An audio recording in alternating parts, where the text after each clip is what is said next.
All right, race fans, welcome here to Brands Hatch for today's running of the SCL Season 26 United States Grand Prix. We're here at Watkins Glen in New York for round 4 of the SCL Season 26 Formula One World Championship. I'm your host, Carlin Hicks. We're going to have a small but concise field. Ignore my time up there. I'm going to be in the broadcast booth.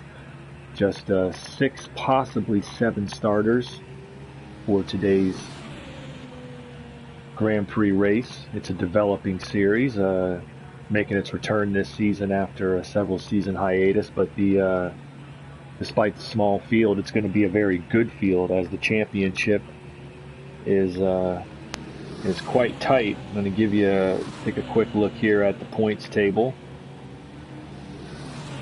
Our points leader, as our first 3 rounds, give a quick recap. In the opening round at Bathurst, the Australian Grand Prix, it was Hossack from Apex Motorsport picking up his first Grand Prix win.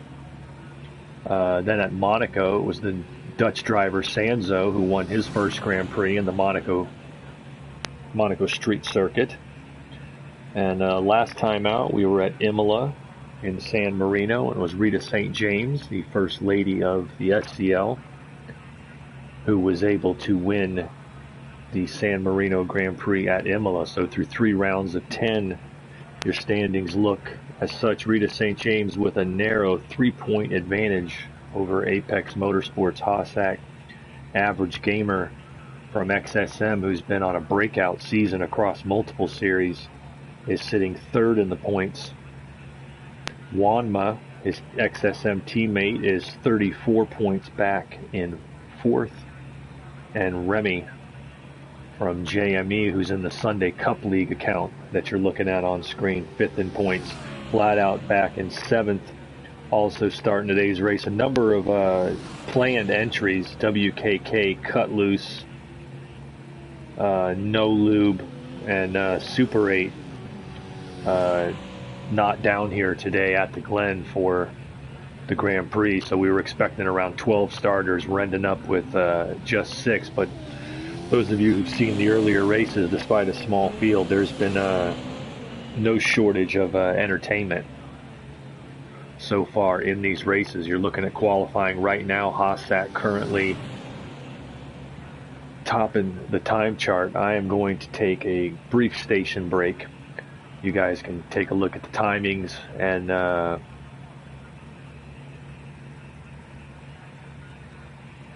see how it plays out, and we'll get to the start of the SCL 26 United States Grand Prix. Later on today, of course, the Bud at the Glen Winston Cup race, expecting a packed house for that one.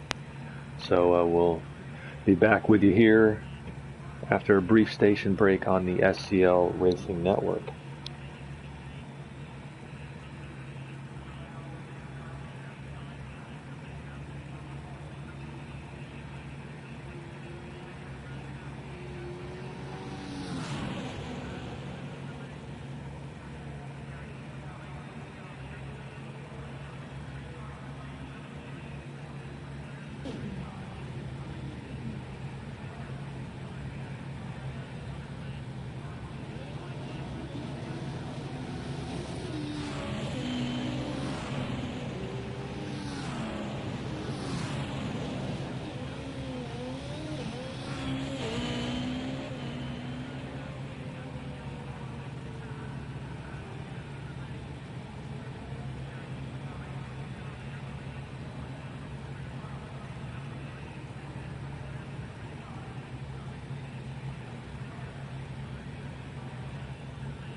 Alright, back with you. I'm going to make some quick adjustments to the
Alright, that's check back in on our timing board here in qualifying for the US Grand Prix. As I said, ignore my time at the bottom, and that is S2N Remy in the Sunday Cup League account. Hossack currently leading the board with quite a gap. In fact, he has a 1.2 seconds on second place average gamer. Wanma is about 3/10 back. We've got plenty to talk about with these drivers throughout today's Grand Prix. As I said, this is a small field, but this is a very good field. These 6 drivers are 6 of the top 7 in points, so this is very much a championship battle as the series develops. Rita St. James, the current points leader, moving her time up a little bit.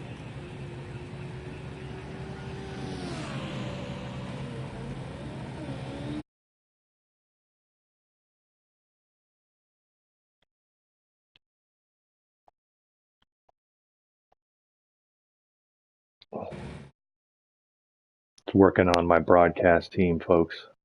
Sorry about that. Just hang with us.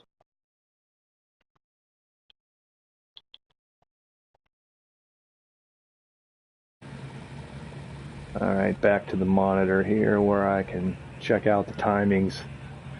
What to expect here in this race, 45 laps, a little under 200K. It's a brisk race here on running the Grand Prix layout, old school style without the bus stop. And welcome Guntar from Green Mountain Enterprises to the booth. Good morning, Carlin. How's it going? Yeah, it's going. Holding up. Yeah, still doing a little recovery after last night. I hear that. It was a grueling race, and I had to muscle the oldest tires in the world around. And when the race finished, I got passed for the lead with about 6 minutes to go because I couldn't hold them off no more. And wound up about 4 seconds, 5 seconds back at the end. My one error all night was a single spin that cost me 6 seconds. No kidding. Only time I put it off all night. I ran out of fuel as I as I crossed the start-finish line. Well, Enzo Ferrari, who said, the perfect race car breaks down at the end of the last lap. So it sounds like you did it right. It was a pretty, I guess the old school SCL people would say it was a vintage Carlin performance. I made the right guesses and put everything in the right place. The one problem was the one car that didn't get off sequence enough from me was Wanma.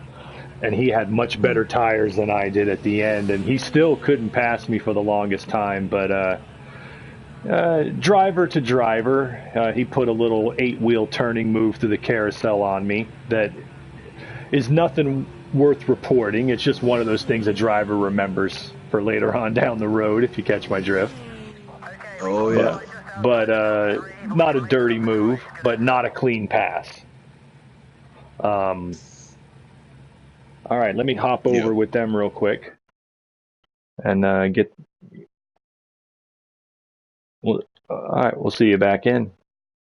No problem.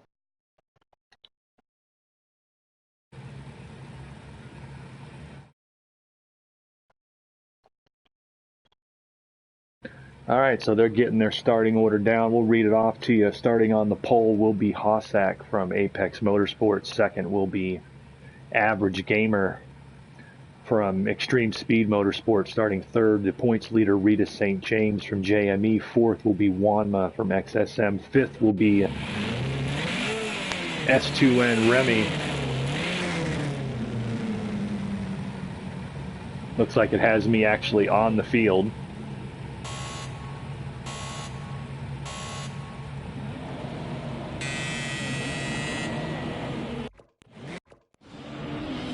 All right.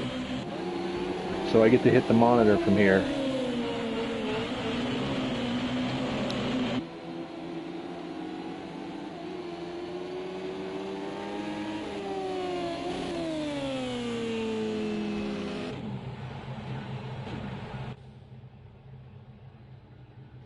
All right, looks to me like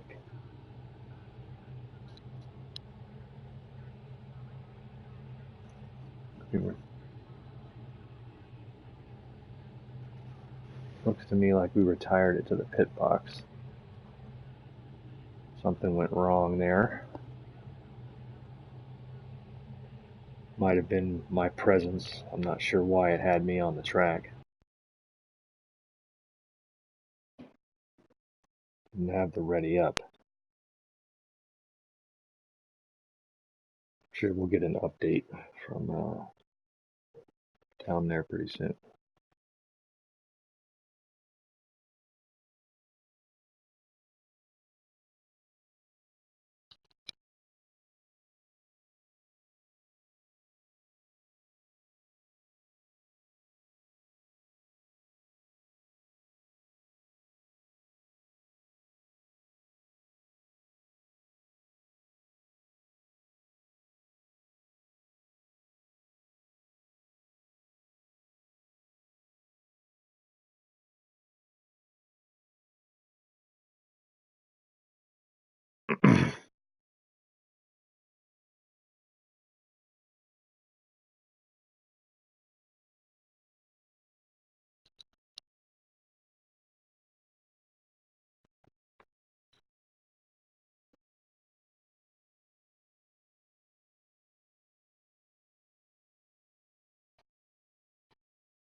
Yeah, what's up?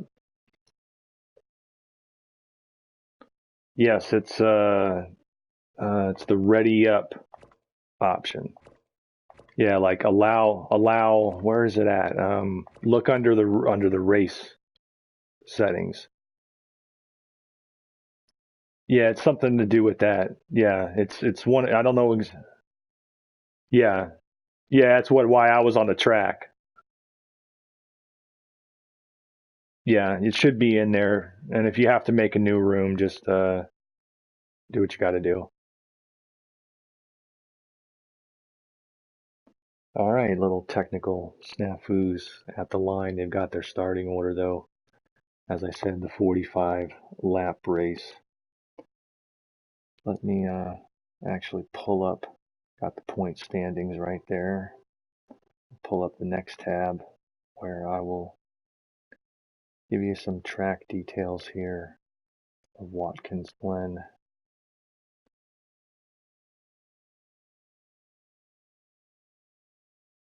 While I can.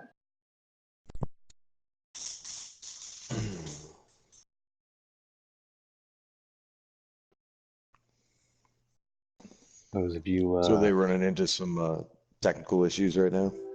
yeah, they had they were missing the 2-minute ready up thing, Hmm. which means they're going to be doing a manual.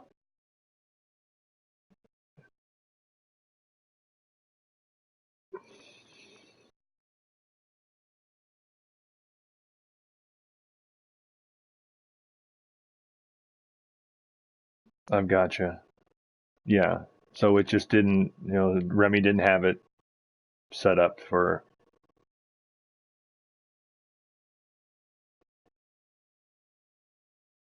Yeah. All right. No problem. And and then Hello, manual Rita. How are start. you? Then a manual grid start.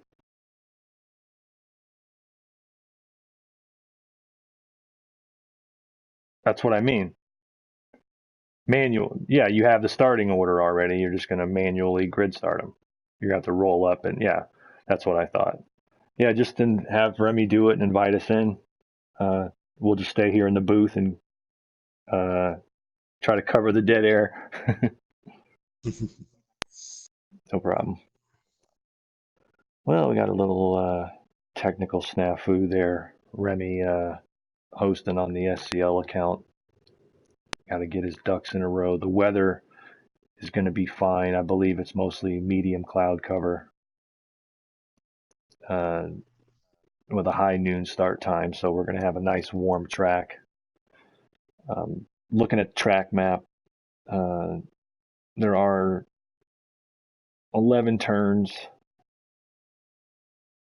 on the big circuit here, including making 5 the loop or the carousel. I don't know where the hell we're going here in this room. But I guess we could fill some time here, Guntar, talking about Watkins Glen, of course, super weekend where the SCL American and International Tour uh, come together at the same venue. And it's been a pretty competitive weekend and a real good one for your Green Mountain guys. Yeah, I think we've definitely got something, figured out here for quite a few of the classes. But Watkins Glen, it's no big secret, is one of my all-time favorite racetracks. Having put laps down here in real life at track days and such. It really is a great all-around track. A lot of our base testing will go on here as well throughout the season. It's a track that really has a little bit of everything. You've got off-camber corners. You've got, high-speed swoopers. You got the carousel in and of itself is a huge deal. The bus stop for quick direction changes. It's a whole lot of fun, when you get the track right. But it's a track that can fight You mean the you mean the boot is what you're talking about? Talking about the boot, yes, sir. Yeah. Yeah, when we run the old school layout here, it makes that carousel that crazy. It kind of makes it like shades of the corkscrew at Laguna Seca, where you're just diving down into this thing really fast. I enjoy this place immensely. I think the weekend's races here have said it all. You've seen a bunch of different strategies play out. we interesting thing about from IndyCar to Camel GT was night one in IndyCar, last couple cautions brought some guys back into the pit window when they were probably out of it without those couple of cautions, giving them some fuel mileage, and that definitely affected the finish. And then vice versa, same thing last night in Camel GT. The way that the cautions played out and how long the green flags went, I know myself, I pulled it across the line running out of fuel. So we've seen a lot of strategy in every one of these races, really. But yeah, a little recap, I guess, for the fans watching on the big series this week. Progar got his first career IndyCar win in the Watkins Glen Indy Grand Prix Friday night. Yesterday in the V8s, it was Pogo Gun winning the V8 at the Glen race as that international series came through here.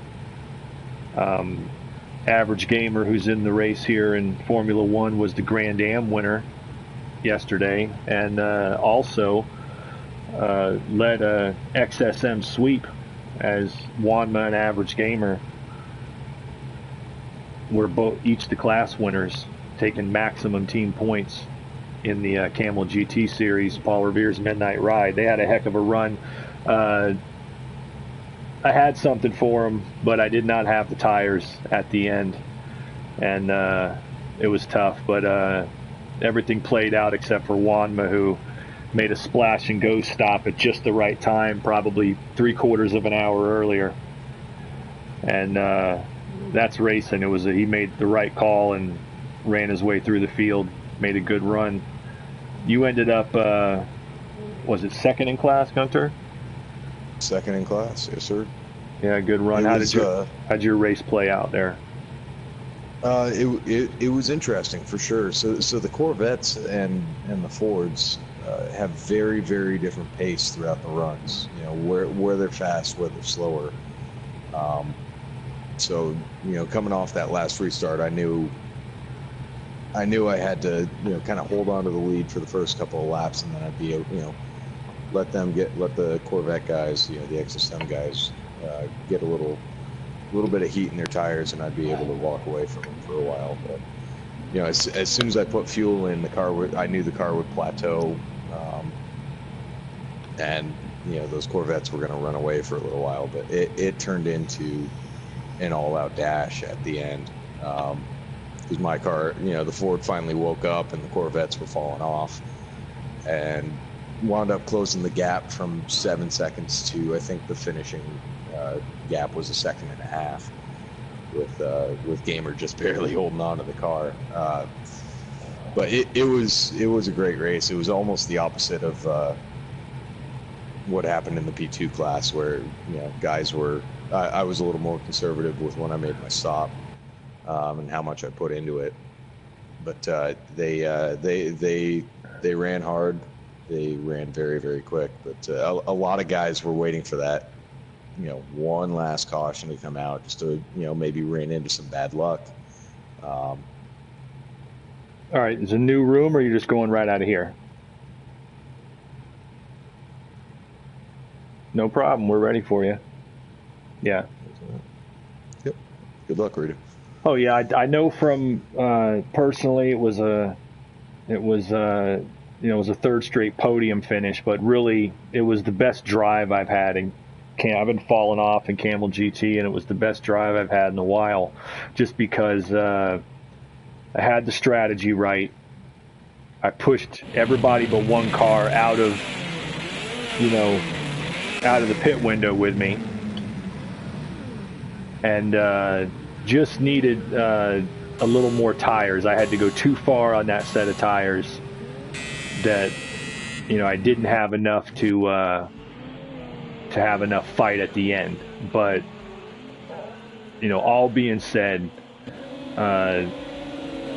it was a good drive. Like I said, I only stepped out one time all night, and it was a spin that cost me 6 seconds. and I lost by less than that. It's the type of thing that bugs you. Like a high school basketball game I had where I scored like 27 points, and we came back from 24 points down. We lost by 4, but I missed 6 free throws in the second half. That's the kind of thing, if I don't spin there, I might have still had them. I just didn't have enough tires to make it work, but it was a really good race. I know guys are getting contentious about it, but this ain't square dancing, it's motor racing. And exactly. And in a series that's as competitive and as fast as Camel GT, a lot of guys, you're going to get a little bit of heat here and there. Just guys trying to make sure that they get absolutely everything they can, because it is an incredibly close series. Race to race, it could be it's anyone's game. Like I said, the Corvettes take right off coming off the start, and then the Fords will pull them back in. But the fastest laps for last night, across the board, they were all within a second of each other. Oh yeah, it was very close. The P2s are terrific cars racing against each other in that one, and GTEs have always been an excellent class. I think the Camel GT series is thriving. We hope to get the international cars. I have a number of philosophical stuff we can throw back and forth here on the broadcast, but let's get through our start here. It's we said Hossack of Apex on the pole, Average Gamer second, Rita third, Wanma in fourth, Remy's in the Sunday Cup League account in fifth, I believe, and Flat Out sixth. As they're going to do the manual grid start here. I'm going to take it from shotgun on the field in the chase cam as these cars get lined up, diving down into turn 1. Clean start rule is in effect up to 4 attempts at the start. But here we go, folks. SCL 26 United States Grand Prix. Off goes Hossack, and off we go. Flat Out gets the jump on Remy. They hit the first corner. These cars, of course, the Formula X's, being the cars SCL uses as the Formula 1, they have curves on them so that you can use those as your kinetic braking energy built up. Going to go back here to second and third. Rita all over second place Average Gamer. Hossack using the hole shot, as you'd expect the pole sitter to do, as they head into the boot for the first time. Let's see if they make the first lap completely clean. Somebody goes around. I believe that was Remy. He's got it back together. Flat Out's past Wanma for fourth place.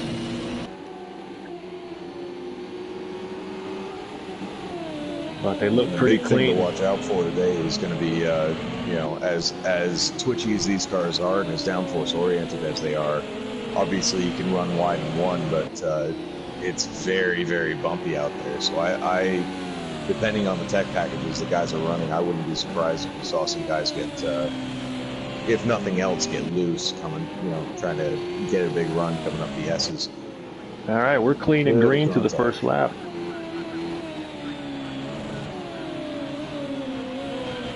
Clean and green to the first lap, and off we go, working lap 3 of 45 in the U.S. Grand Prix.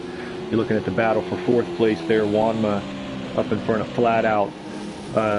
You're going to see these cars go on radically different pit cycles and strategies with the type of tire options they have and the Parc Ferme start here in Formula One. So what you're going to see is you might see some early pit stops. They're in a race with 6 cars in it like this.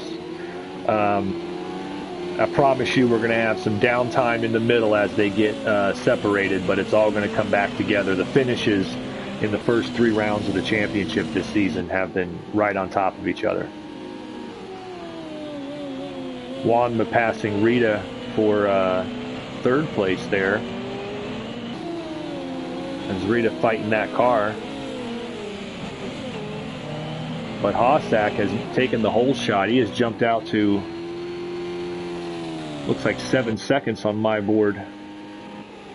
Average Gamer well off the pace coming back onto the national circuit there. I'm not sure what was going on. Rita diving into the pits very early on, getting those tires on.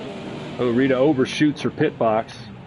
She's getting full fuel and tire service, as is Remy. Both of the JME cars coming in at the same time. So they're obviously going for a 2 to 3 stop strategy here. We saw Hossack win in Australia by going on a 1-stop strategy. So we'll have to take a look at where they come out. Rita beats Remy out, but they're fairly close together, and see how it goes when they get themselves up to speed. Interestingly, I didn't see Rita or Remy take tires. It looks like they just filled the tanks up there. No, they took tires. I got it on my graphic. Okay. Yeah, they definitely took tires. I don't know why you wouldn't. I know that a tire change takes much less time than fuel. Yeah, tank filling here. Yeah, so. Formula One rules, they can fuel and take tires at the same time. Exactly. So you might as well take them on board. We're watching Hossack here from Apex Motorsport, holding about 7.5 seconds on Wanma. They have gone straight off. Average Gamer's going to make the early pit stop. Let's see if he can hit his marks. He does. Tire change being made. Fueling the car up. Let's see if Rita and Remy beat him out of the pits. I believe they're coming up on him right now. They are just behind him. Average Gamer just does beat Rita out of the pit lane, as those two have now made stops. So the bottom 3 cars have all made stops. The front 3 have not. Let's keep it on the close battle for 4th here.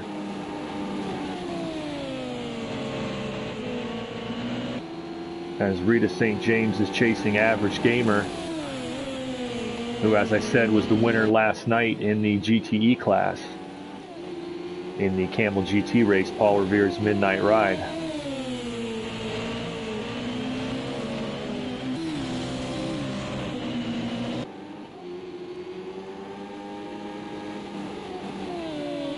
I gotta say, for Gamer being a relatively fresh driver like he is, he has shown a whole lot of promise. I think PT's got a real good setup right now between Average Gamer and Wanma. There's a whole lot of speed in that team. The biggest thing is going to be those guys keeping their cars straight. Oh yeah, and there's a lot of untapped potential in Rob Disco if we saw him on a more regular basis. He's shown a lot of ability in the Pro-Ams, and I think he could develop too. Though they do have a good setup. Average Gamer here, he's in the points lead by a pretty substantial margin in the V8 World Tour right now. He's 3rd in points here in Formula One and has a lot of races to go. He's leading the GTE class in Camel GT at the moment, and has two class wins. So he was one of the drivers. I've been successful on my call almost every season that I said was going to be a breakout. In season 24, I called Shane O'Kano, and he did. In season 25, I called the guys who became the Green Mountain guys. And this season it was Average Gamer, and yeah, he's starting to put it together. He still has the ability to flush it away in a heartbeat. Oh yeah, and he did almost do that last night. He made a couple of big mistakes on the last lap, and he allowed me to close in very, very tightly, but. At the end of the day, just that constant improvement. Last season, if that would have happened, or even, at the beginning of this season, he probably would have looped the car. So the fact he was able to keep it straight, albeit with some, some twitches, some mistakes that burned him some time. You know, Well, I mean, he's improving, and he's improving rapidly. oh yeah, I mean it's very similar to my battle with his teammate last night at the end of the P2 class. There was a time 2 or 3 seasons ago where I could have counted on Wanma making his own mistake there at the end, where he might have not been able to take advantage of the advantage that he had in tires and make the pass for the finish, to get the finish. But to show how far he's come too, that's exactly what he did. He just stayed steadily with me, and I was driving the wheels off it, and running about even with him, despite having much older tires. But he didn't blink, and that's the key. That's the difference between, a driver who's going to win big races and championships and those that don't. And we take a look at Wanma up here in second. He stayed steady, 7.5 seconds behind Hossack, the leader. Neither one of them has made a pit stop. Just about matching them in pace. Absolutely. Doing a very good job of matching Hossack. Yeah, he's running pretty much the same pace. Average Gamer is he's come out of the pits and is matching him and doing a little better. But you also have, depending on the tire change made, you got to think that the JME cars and maybe even Average Gamer, they're still getting them up to temperature. They have a heavier fuel load than these front three cars, so their best laps are yet to come. While the cars that are out here from the start on the Park Ferme tires, they're just going to start getting slower as the run goes on. So it's all a matter of your math.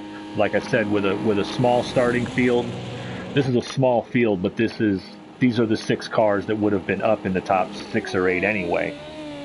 So, like I said, these 6 are 6 of the top 7 in points through the first 3 rounds. So this is a quality field, and you're going to see a finish here. As I said, we're 9 laps into a 45 lap event, and we've already got 2 different pit cycles going on.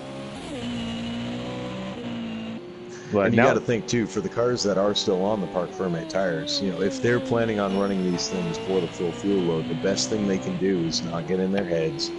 They've got to understand that those cars that are already on their tires are going to be, they're going to be quicker, but they're going to have to make that extra stop fuel mileage wise, or they may have to make an extra stop fuel mileage wise. I have to think that Rita and Remy, are within the window, or they were within the window when they pit, but probably just barely. So you never know what's going to happen. Yeah, it's tough to say exactly what they're going to do there, but I mean, it'll play out. I know, like we said, last night's Paul Revere race in Camel GT was a great example of that. You make this is when we talk about experience with the so-called rookies, or the less experienced drivers coming into the league. We tell them that's the thing I like to call racecraft. Is you get in a situation where I'd love to be able to hold this guy off, but he's the one guy who's managed to get up near me with good tires. Everybody else is off sequence. But when we get, I know what's going to happen. I know also that I have to get every drop of fuel out of this tank. If I have a pickup problem, I'm not making it. If he passes me and goes too far in front of me and starts another lap, I'm not making it. So, it was one of those things where, once the pass was made, I'm like, I just gotta keep focused, save my position by getting every drop of fuel here. And it's one of those things that I try to tell the drivers on my team and any of the developing drivers is that, you got to be ready. You got to just keep yourself. A lot of the guys who are having trouble on the track, it's coming from losing their composure when something goes wrong. You can salvage a 7th place finish out of a race where you ended up 12th if rally and think outside the box a little. But we got a battle going on here on the chase cam with Rita. This is the fight for fourth. She's moving in on Average Gamer. So that is kind of the point I've been trying to drive home with my guys over at Green Mountain is, no matter what's going on the track, if you had a rough fuel stint, or just you looped the car or something happened, you have to keep the big picture in mind. Even if you got to let somebody go that's faster than you, you're going to lose that position. You got to keep that big picture. It's a long championship, so anything can happen. And I'd rather have a car, finishing fifth fifth on the track, and instead of maybe fighting for third and risking dropping all the way down to seventh, eighth, ninth, bottom of the field. Of course, yeah. And that's the key. I talk about IndyCar where, thankfully finally got a couple championships in IndyCar. But I finished second a lot of times. And the main reason I finished second was, you had guys like Kip, the 5-time champion, as Rita made the pass there for fourth with an aggressive move. But Kip was a 5-time champion because no one was better at, you could do everything right. If I went out and won the race, he was second. If I beat him on the track, if I was finished second, he was third. So you would fall behind him. He was impossible to make up ground on because he was so consistent. And that's how he won 5 IndyCar championships in 6 seasons, was by being the most consistent car. Both me and Remy had seasons where we won 4 races in a season and failed to beat Kip in the championship. And that's the biggest thing to keep in mind. If you're going to compete and you're going to go for a championship in these Premier Series, you have to expect that absolutely nothing is going to be given to you, because the top guys, they're always going to be right there. They know what it takes. They know how to keep that big picture in mind. They know how to work their racecraft. And at the end of the day, like you're saying, it's one of those situations where they know exactly where they need to be and how they need to drive. And you get a second, they're going to be third. It's tough to make up ground. There's a whole lot of talent there. Yeah, it's tough to make up ground on the best drivers. And, like I said, no one knows better than me from chasing Kip all those seasons. Let's put it this way. If there was such thing as a driver of the year in IndyCar, we won it an equal amount of times. But Kip's was a champion. He was the guy that did what had to be done down the stretch to hang on. As Wanma came out of his pit stop and is looking to pass flat out here, this is going to be interesting for second place, as everybody but Hossack is now pitted, I believe.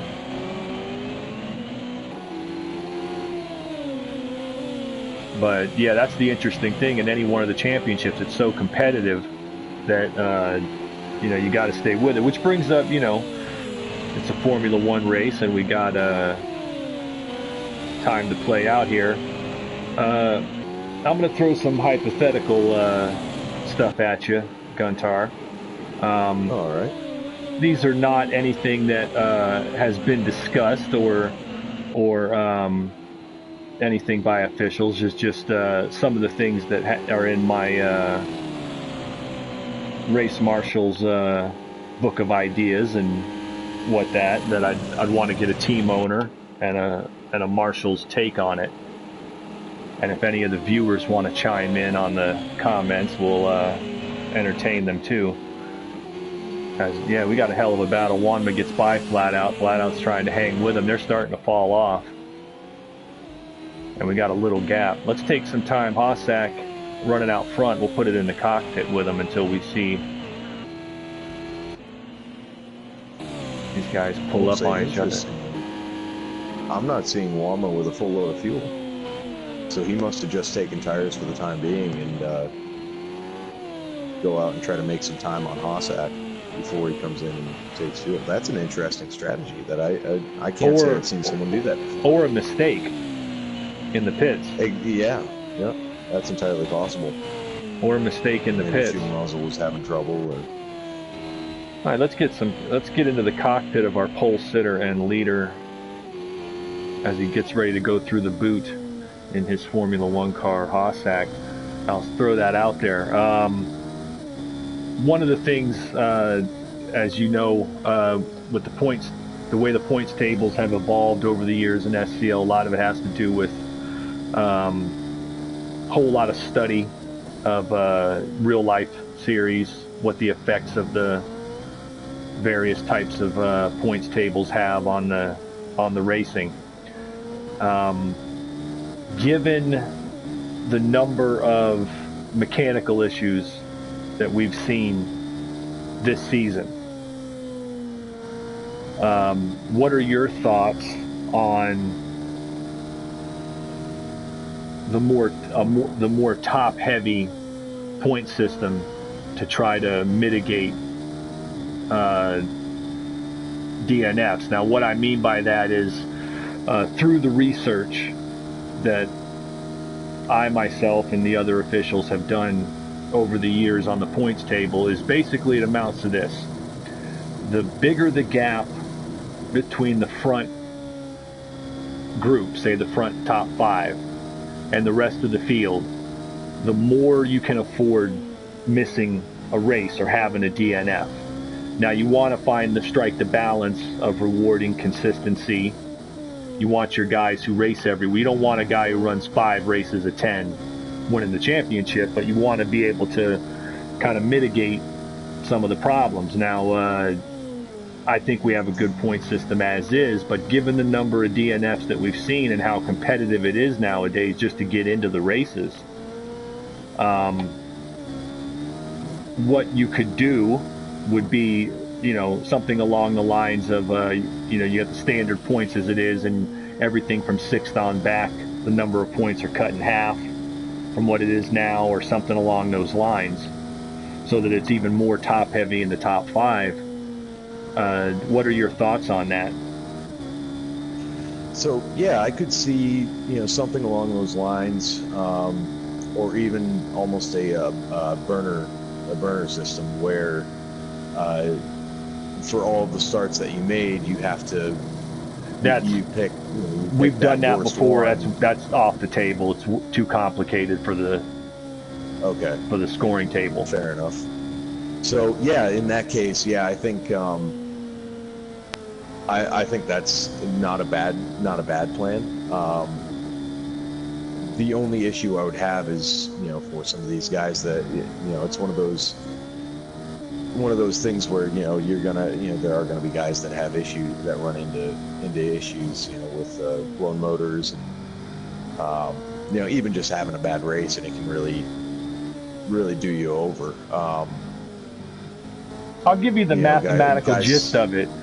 The gist of it is when developing the point system, one of the things, you take a look at what the champions do, because the fact is, no matter how you put a points table, the drivers running up front all the time are going to be up there. It just depends on how much you want to reward consistency. At one end of the spectrum, you've got Grand Prix style scoring. That's all top heavy. And then at the other end of the spectrum, you have the old NASCAR scoring system, 180, 175, where it's very consistency based. You have to strike that balance. Now the way it works out is doing research going through the archives of the past championships in the league, and studying the championships in general. Now, this is not every championship, but on average, of the 10 rounds in a championship, the championship driver normally out of 10 rounds has won 2 to 3 races, usually around an average of about 2,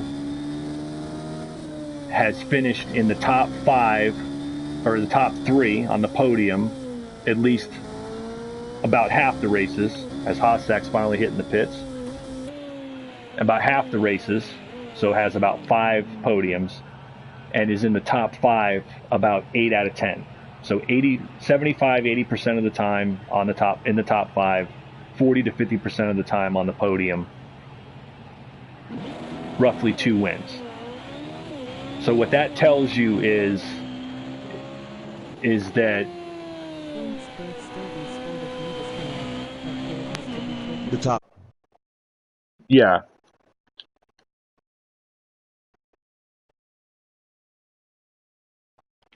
Yeah, well, I like the idea. Well, what you'll see is that the thing is that if you look at it in every championship, what you could wind up seeing a lot of the time is there are drivers who wind up with 7 or 8 finishes, and would have been right there, perhaps, if the system, if they hadn't had those DNFs. Now, the thing is, you want to reward the consistency, but what you've also got there is if you make it top heavy enough where, like I said, if the top 5 scored like they do 25 down to 15, and then instead of going 12 down to 1, it went 6, 5, 4, 3, 2, 6 through 10th, and then 1 point for finishing 11th through 15th. In essence, what it would do is it would the normal 2 or 3 times that even a champion's not in the top 5 is roughly the same kind of point hit that you're taking if you DNF. You don't get a whole lot when you're not in the top 5, and that in effect makes it, basically the more top heavy the system. The general rule of thumb is the more top heavy the system, the less it punishes you for 1 or 2 bad finishes or no finishes. And there's a lot of opinions on it, as to what direction to go, and I just wanted to see, what your thoughts on it were.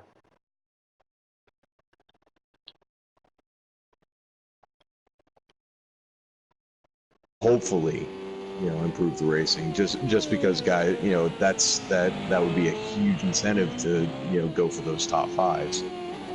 I know personally as a driver, as a team owner, I'd be a lot less willing to just give up that P5, in that sort of racecraft, big picture situation. I'd be a lot less willing to just let that 5th position go And hang it out, yeah. Exactly. So that could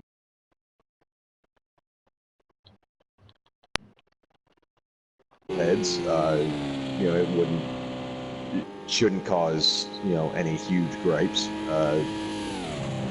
The biggest thing is making sure guys know that if you smoke someone trying to get to that 5th position, you're going to get the book thrown at you, and that's how it is anyways. Especially you get within 10 laps to go, and we've got an eagle eye on you anyways. Yeah, but yeah, that's there's a number of effects for it. Like I said, if you were to keep the top 5 the way it is, and then instead of starting at 12, you started at 6 or 8 and moved down, what that in effect would do, or even 5, 4, 3, 2, 1, and only the top 10 score at all.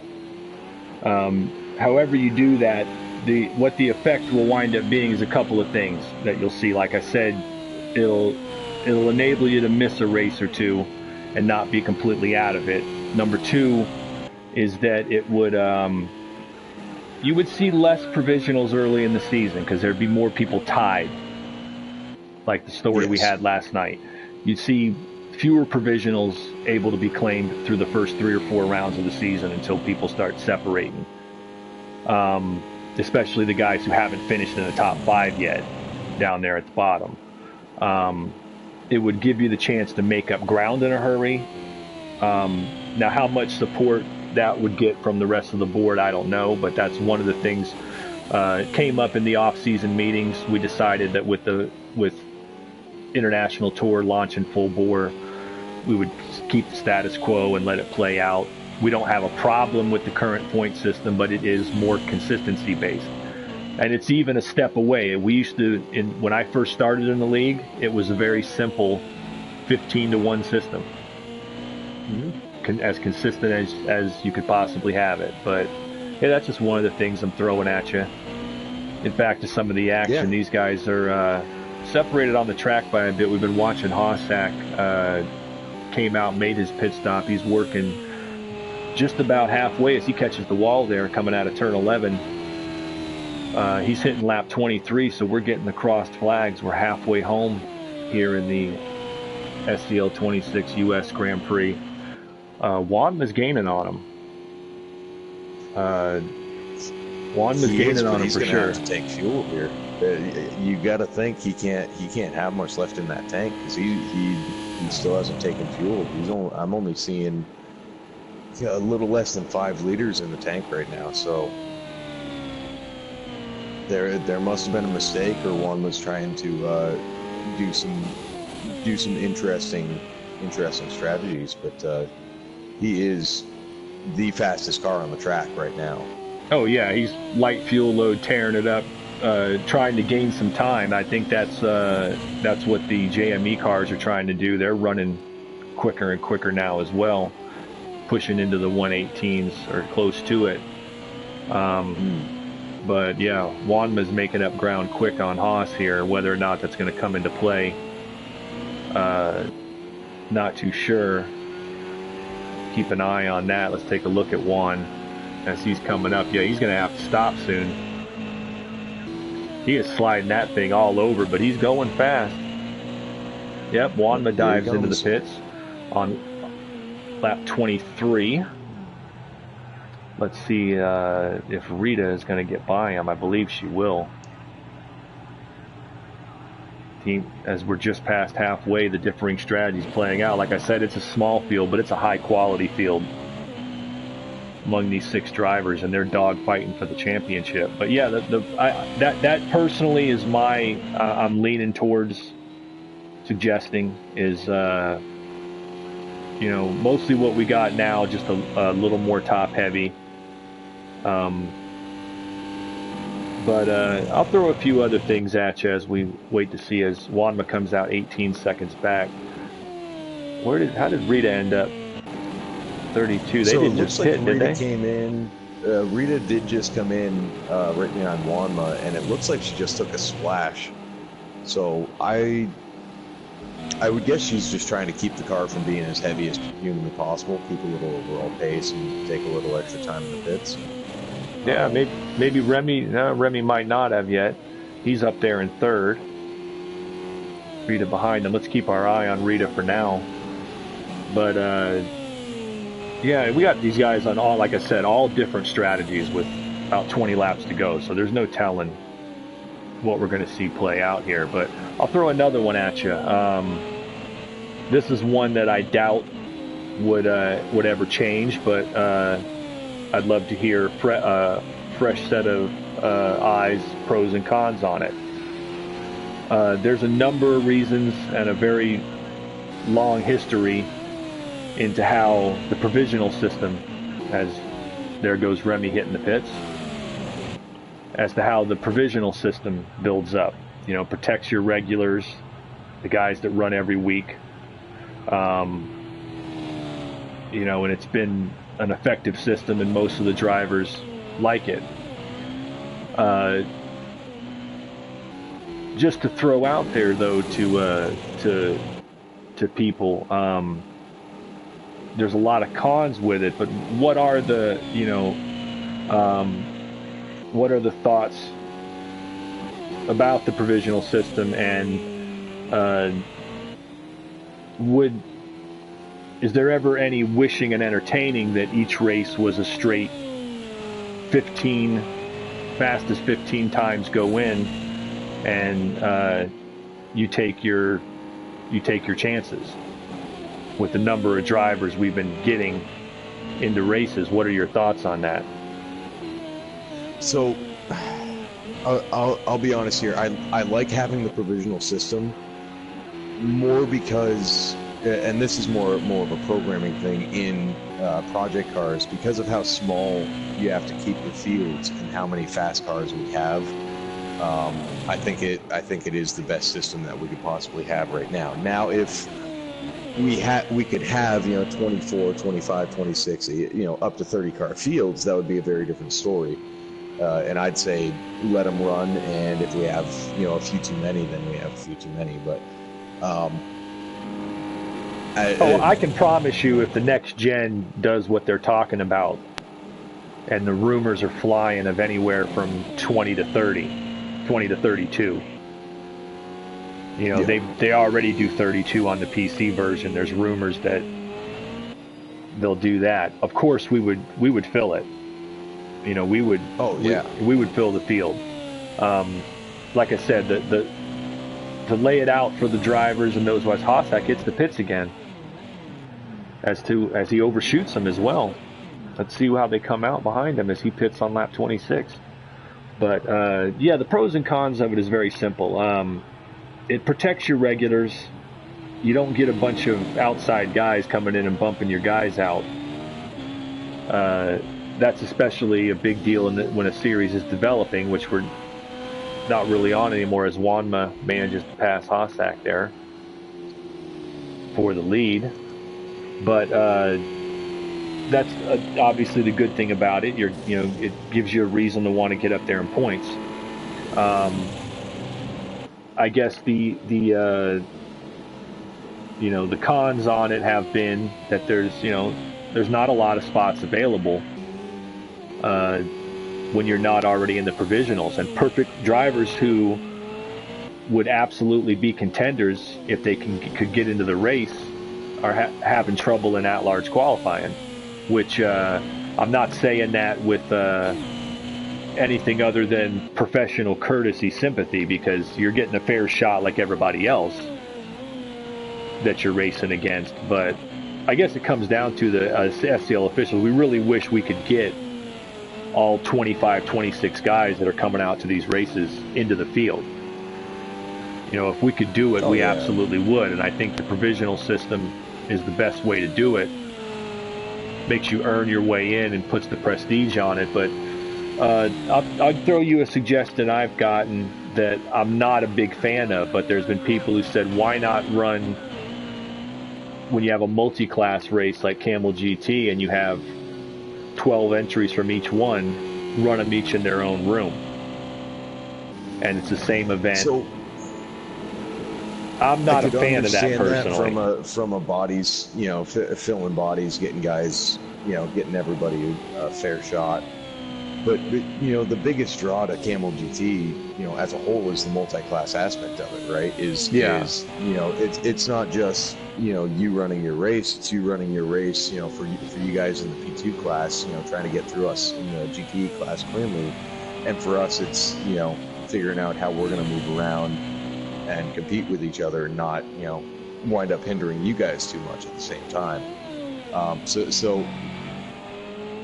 the appeal. In my personal opinion, In my personal opinion, I think I would rather have just the one race for both classes and have them on the track together. Is there a certain draw to having a 15 car GTE field or a 15 car P2 field? Of course there is. Just for outright racing aspect of it. But when you get an 18 entry field. When you get an entry of 18 cars instead of 25 or 26 in round 7 late in the season, it becomes much less interesting at that point when you've got 8 and 9 cars racing alone. Yeah. And the traffic and everything and strategy is what makes it. I mean, last night's race in the P2 class was largely decided in a lot of ways. Wasn't decided, because I hate it when something happens to them an hour and 15 minutes to go and they're like, that was my race. You had a lot of time to try to, Exactly. but it's tough because there were some of us that got through the traffic on the restart better than others. And that was, didn't get caught in the wrong place. And, that's one of those things. As Hossack now coming in, getting his new tires, he's gaining about half a second a lap here on Wanma. looking to take back the lead as he's holding about 9 seconds over Rita in third. I'm not sure if there's who's got a pit stop in their future here. I'm thinking Hossack's probably going to try to stretch it out. So we'll have to see how the laps go. Do it again. I think Wanma can make it as well. I have to assume he filled the tank. No, he didn't. Wanma's still running a light tank, so I wonder if he's just trying to go out, put down qualifying laps, and then just a couple of short stints with short pit stops just to try to make up the time. But yeah. I can't imagine that he's going to make up enough for that to work out. But we'll have to see how it plays out. Going back to the discussion about the multi-fields is just very briefly here. Camel GT, it's not just an outright pace game, as it is in real life. These longer races, you really have to figure out when you're going to push, when you're going to conserve, and how you're going to run through traffic. And traffic does play a huge factor into how the cars are going to run. You guys working through traffic, obviously you have, you'll see, a little bit of a hit there, but on the flip side of things is a lot of the times the GTEs will see an effect in their times as well, both from the pole on the straightaways that you get off the P2s and from, trying to get through the corners in the dirty air or working around each other. Oh yeah, I definitely lost time in traffic at times last night, and that's just part and parcel. I'm a fan of that too, and I think that it's I don't like having any of our drivers not being able to run. If you got 25 people entering, I want to put them all in, but at the same time I think it helps build the prestige and the draw of the top series, that it's tough just to make it. And if any of those guys view the broadcast later that are coming in and week after week they're having trouble getting in, just stick to it. Keep running the support series, build up a resume, and keep testing the top cars, and eventually you'll get in. And I also recommend that if you're one of the newer drivers trying to break in, come out to these international tour races where they have open entries each week. They haven't had to use bump qualifying. You're guaranteed a spot, and you'll get some track time. That'll be the best way to, especially in the top series. That's going to be your best bet to get the experience on the cars. I'm not going to say the Formula One cars drive identical to, say, the Indy cars, but it's an open wheel, high downforce, high horsepower car. Yeah, it so helps. They're very similar in driving styles, so to speak. So it's all experience, it's all track time, it's all seat time. This is, especially in its development stages right now, or it's very early stages of racing. Any of the guys that would that want to get into the big American tours, the big three, this is going to be your best bet to get that live, top tier experience. Oh yeah, there's so much that goes into it. I tell those guys anytime we're in a practice room, it's just like in real track racing. You build up knowledge from the number of times you run. If you're running smart, you're keeping track of when you gained time, when you lost time, what strategy worked, what didn't work, and you got to learn how you're losing before you can learn how to win. And speaking of it, right now, I don't know if Hossack's car's going away from him. I know Juan was quick because of the lighter fuel load, but Hossack's time fell off a little bit these last couple laps, and he's losing some ground back in second. Rita's moving in on him little by little. So I've been riding along with Hossack, and it almost looks like he's losing a little bit of rear grip coming out of the slower corners. Like he's having to just breathe it just that little bit longer to get the car to come around for him, which affects your curves.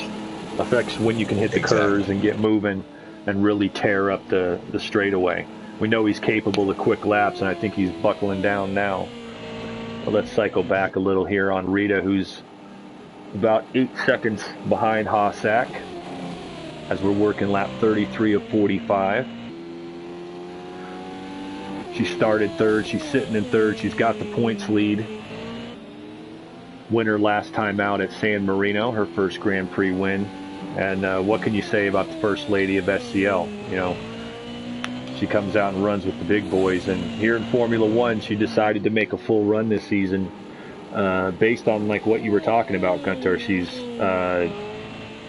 you know, won everything there is to win in IndyCar, and liked how these drove when she got out in them in the off season to do the officials tech testing.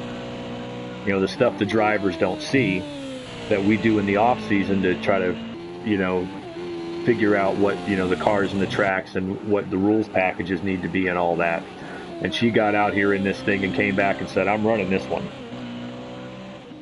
And so far it's paid off. Rita is, oh yeah, and Rita is, you know, always a threat. You know, she's always somebody that we have to plan around. You know, all as far as I'm concerned, you know, the JME and Apex guys, you know, really are the biggest competition across all of the series. You know, in the Cup Series, you also got, you know, Dana Moore. Of course. You can't ignore those guys. But you know, a lot of our benchmarks for what we look for, a lot of our race strategy, you know, comes from what are those JME guys going to do? Where are Rita, Carlin, Warren, and Remy going to be? You know, it keeps us on our toes. And Rita's had some rough luck early in the season when it comes to finishing positions, but you know, so right now it's an if she's able to qualify in sort of deal. We lost the car. At least for... Looks like we lost flat out. Wondering what happened to him. With a blown motor. Wanda in the pit lane too. Yeah, Wanda making his pit stop. Let's take a look at it. Rita passes him for second, but yeah, flat out blowing a motor here with 10 to go. So we've got 5 cars still running. Looks like Wanda might lose out to Average Gamer. Let me get on Average Gamer's chase cam here. As he's got warm tires, we'll try to run him down.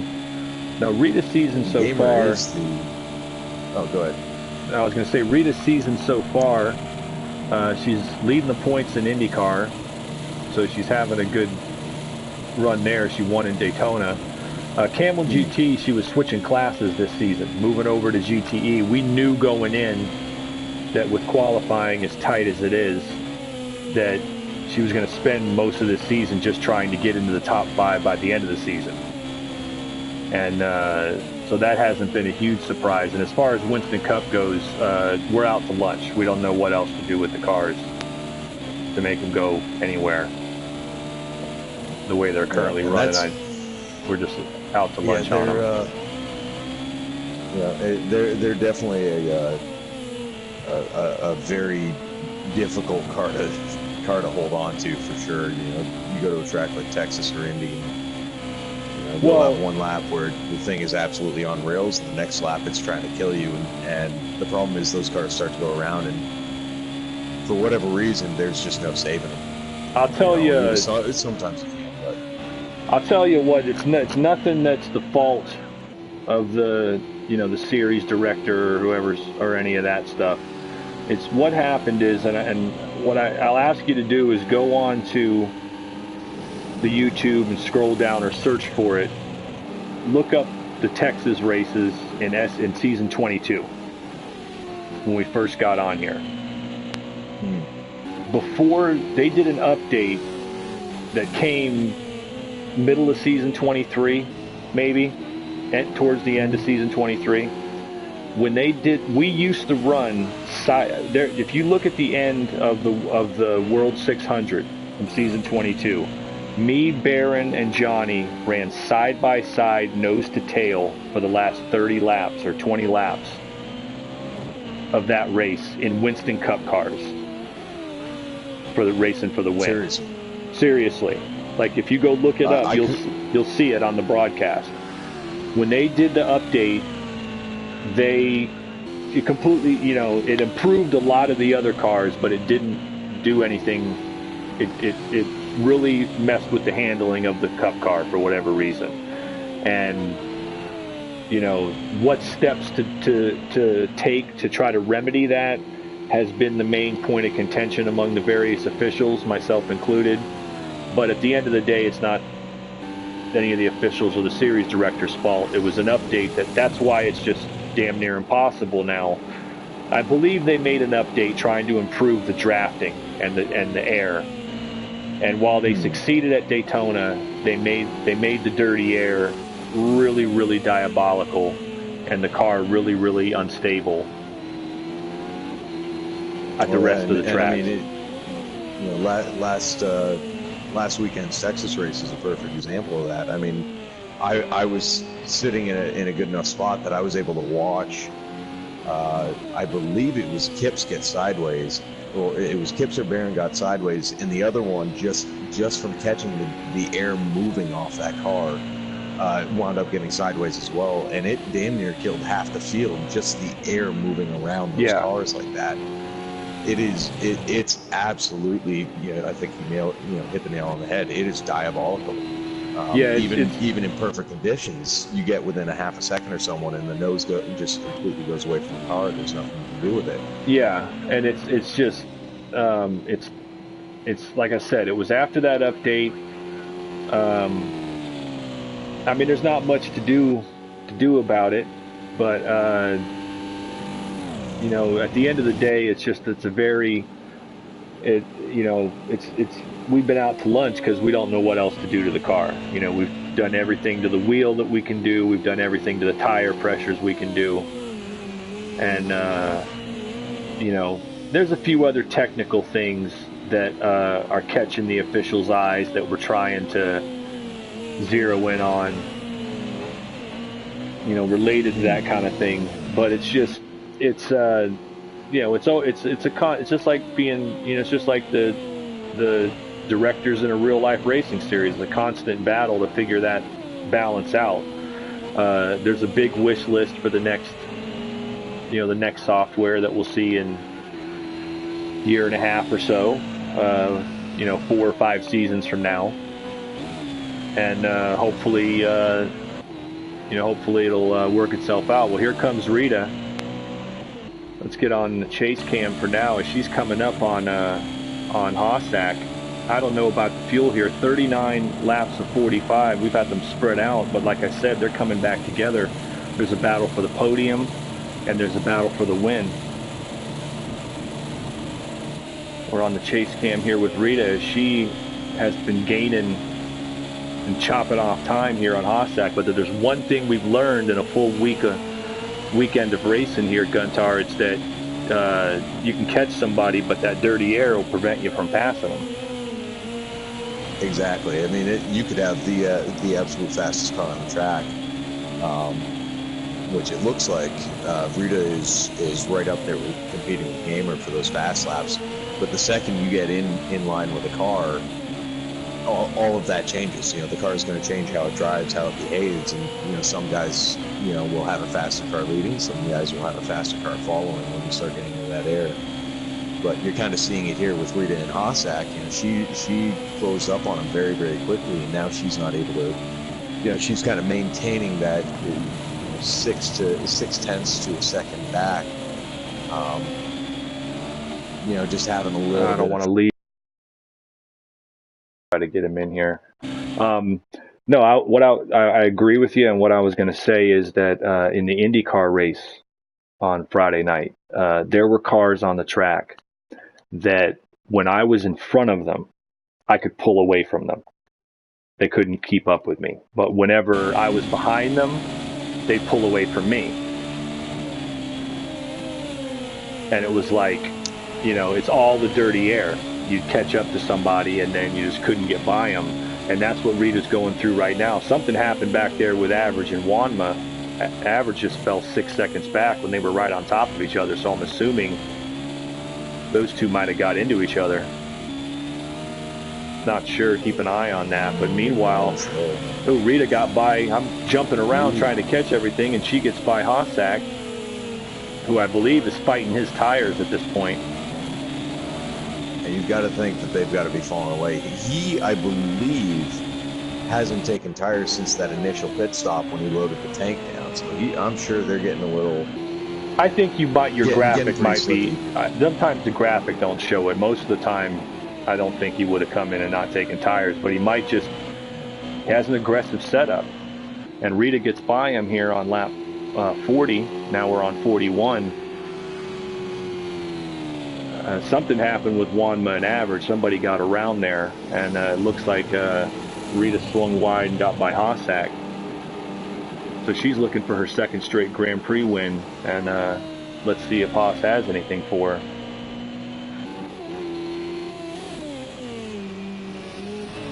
I don't see the mics popping, so I don't think people are yelling at each other. No. I think this is it's all racing right now. You know Hossack is buckling down pretty hard to try to track Rita back down.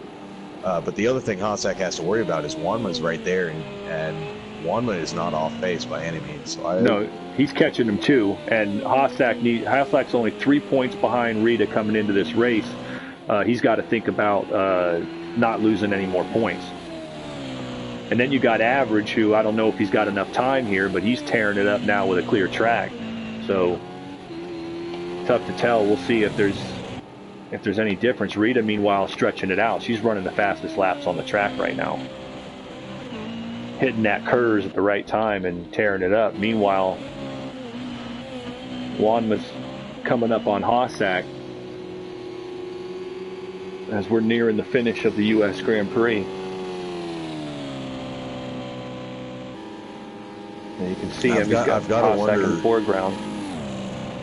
I've got to wonder what happened to Gamer, though. I mean, he's still putting down, those big laps, right up there with Rita again. But so how's it going, Flat Out? What happened to you?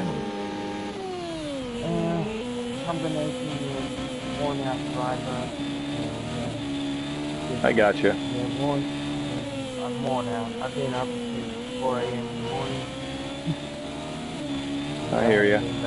Well, we're glad to have you in the booth. I try to run out every race. Yeah, I'm usually worn out. I didn't want to be a damn good. Mike's a little low there, bud, but it looks like Wanma scraping the wall as he's trying to catch Hossack. Running out of time here, and he's got Average Gamer now catching him. But Rita here up front is just pulling away from the field. No, Flat Out, you've been running a lot of different series and getting track time. You've had some good runs in at-large qualifying to get in these races. For a driver newer to the league and looking for experience, you're going about it the right way. You've been steadily improving. I'm not sure if you heard me before, but as I was saying, I've been up since 4 a.m. in the morning, and I was just worn out, man. No, I hear you. I heard you. Yep. But I'll tell you what, there, Flat Out. A lot of us can see it here. Is even just this season, with all that track time you've been putting in, there's visible improvement in a big way. Yeah. Absolutely, there's been visible improvement, and so stick to it. You're doing it the right way, and you're going to start seeing it in the results. You'll start putting the whole race together.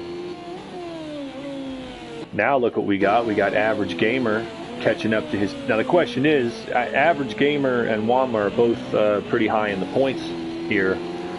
I doubt there's team orders, so let's get on the chase cam here.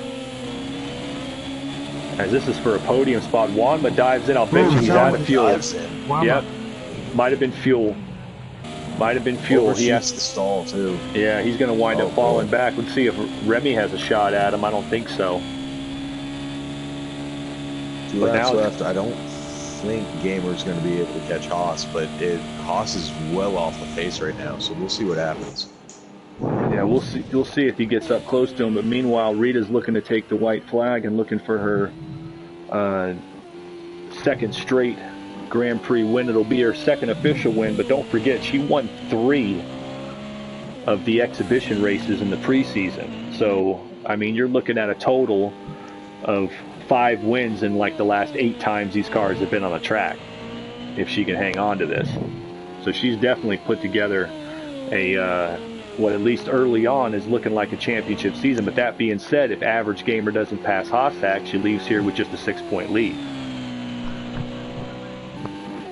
She is for sure a force to be reckoned with right now. I mean, she's been class of the field this whole race for sure. She's working the pit strategy right, running the car exactly how she should, saving what she wanted till the end. And at this point, she can just set the cruise control for this final lap. However, Average Gamer is hunting Hossack down in a big way right now. Yeah, let's see what we get here. He's looking to take that second spot. You know, Rita wants to see a little more separation, but like I said, Average Gamer's not terribly far back in the points either. 17 back coming in. He's going for it. He's probably on the curves. Yeah, Let's see if he can make all it. Around the place. He's trying to find a place to make the move. Hossack's holding his line on the perfectly. outside. Oh. Hossack gave him about as much room as you were legally obligated to there. But that was just good defensive drive. And here he comes back on the curves. I think does he got him this time? Oh. No. Not quite. Oh, Hossack's tough as nails. He's not going to give it up easily, even though his car's struggling. If anybody can hold off somebody who's been beating you by 1.5 seconds a lap, he can do it. And this might be the last shot. Let's see where Rita's at. Rita takes the checkered flag. She's our winner, but let's see whether Average Gamer can make the pass here. Oh, Hossack came off. That was racing incident. Hossack went wide, tried like heck to hold him off, but couldn't quite pull it off. Good job, Average. And all right, there's your final results. Rita St. James is your United States Grand Prix champion. Average Gamer of XSM with the last corner pass on Hossack comes home in second. Hossack will bring home a third place run, but got to give him credit. That car was going away from him like crazy, and he held on to it as far as he could. Let's get the results here as they're going to pop up. As I said, Rita St. James takes the win for JME. It's an Average Gamer XSM with that last lap pass to take second. Hossack will end up on the podium in third. Wanma, if not for the wrong pit strategy, you got to wonder. He was quick all race, ends up in fourth. Fifth place will be Remy on the Sunday Cup League account, and flat out retiring in sixth, I believe, will take home 6th place points, if I'm not mistaken.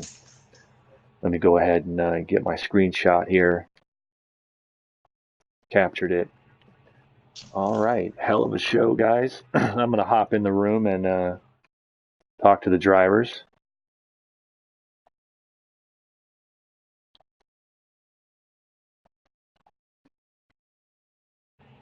Well, nothing to say there, guys, but hell of a show. I mean, small field, high quality. It was a lot of drama down the stretch there. We didn't see mics popping, so we assumed you guys weren't yelling at each other, but yeah, I'll tell you what we saw, and you can, when you look at the broadcast, you'll see, I mean, kudos, drive of the race I got to give to Hossack. That car was going away from him like nobody's business. The last 10, 12 laps, you could see him muscling that sucker the whole way through. And, I mean, but for one more corner, he'd have held on to second. But getting all off sequence, all the strategies like that, we knew that was going to play out. Despite the size of the field, it was 6 of the top 7 in points. And I think any one of the at least the top 4 had a chance to win if the strategy had played out right. But really good show up in the booth, guys. Rita, congrats, second career Grand Prix win. Average and Haas, excellent finish. And yeah, thanks for being here and supporting it. As I said, we're building it up, and you guys are forming the core. And you, like I said, you put on an excellent show. Until the strategies I'd say even 4 and 5 had a good shot for most of the race until the strategy started diverging. But the top 3 there, each of you a hell of a drive.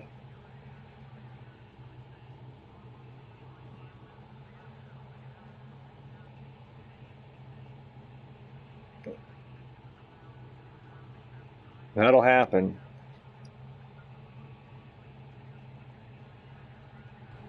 You can probably return us, Remy. Go ahead and return the lobby if Rita's got her screenshot. Yeah, but really it was an excellent race. Like I said, it diverged and then all came back at the end. Everybody basically on top of each other, and you had average tearing it up in little spurts, and then the car would go away from them, and you had Haas fighting that car that whole last section of the race. And Juan, I don't know what his pit strategy was, but it wasn't the right one. and then he was quick. He was quick. Don't get me wrong, but you could tell where as the race went on, you could tell he was going to have a problem. But Rita, you had the most consistent run, and you were fast when you needed to be at the end. And yeah, you earned it. Good. It's going to stretch the point lead a little bit. Average gamer, I believe you're going to leave here 9 points. 9 points? No, 8 points ahead of Haas, 20 points ahead of Gamer. Juan and Flat Out are not far out of it. Remy's not far out of it. And with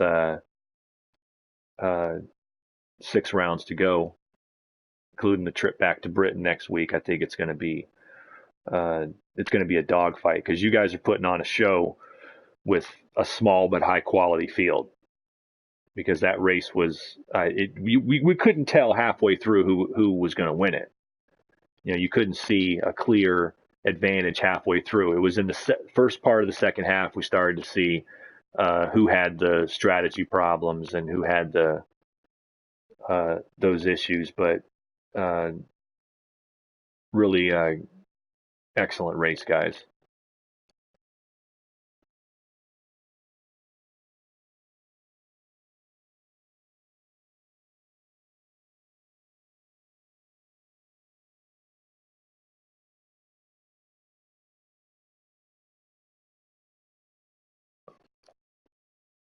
Yeah. What do I always tell you, Rita? Whenever I'm not saying that you don't think on the fly, like that you try something out and you decide to roll the dice once in a while. But when you're ever in doubt, trust the data.